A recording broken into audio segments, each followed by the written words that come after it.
German verb கான்ஜுகேஷன்ஸ் பார்ப்போமா 60 செகண்ட்ஸில். ஜெர்மனில் எல்லா வேர்பும் சப்ஜெக்டை பொறுத்து எண்டிங் மாறும். Who is doing the action, அதுக்கேற்ற மாதிரி வேர்ப் எண்டிங்ஸ் மாறும். நம்ம நல்லா பார்த்தா தமிழ்ல இதே லாஜிக் தானே. நான் பேசுகிறேன், அவன் பேசுகிறான். இதில் பார்த்தா எண்டிங் மாறுதுல. சேம் இதே தான் ஜெர்மன்லையும். ஜெர்மன் வேர்ப் எதை எடுத்துக்கிட்டாலுமே இஎன்ல தான் முடியும். ஸோ நீங்கள் இப்போ என்ன பண்ணுறீங்க அப்படின்னா இஎனை விட்டுட்டு மீதி இருக்கிற வேர்ட் தான் நம்ம ஸ்டெம். இப்போ ஒரு எக்ஸாம்பிள் பார்ப்போம் அப்படின்னா மாஹன். மாஹன் இதில் இஎனை விட்டுருங்க, விட்டுட்டு மாஹ், இதுதான் உங்களோட ஸ்டெம். இன்னொரு எக்ஸாம்பிள் பார்த்தா ஸ்பீலன். இஎனை விட்டுருங்க, ஸ்பீல் தான் உங்களோட ஸ்டெம். ஸ்டெம் இப்போ நம்ம கிட்ட இருக்கு. இப்போ எண்டிங்ஸை பார்க்கலாம்.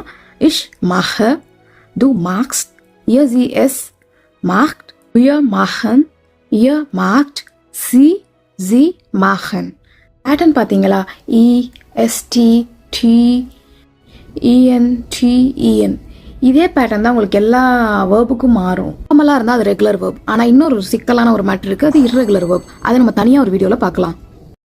மறக்காமல் சேவ் பண்ணிக்கோங்க. உங்கள் ஃப்ரெண்ட்ஸுக்கும் மறக்காமல் ஷேர் பண்ணுங்கள். சா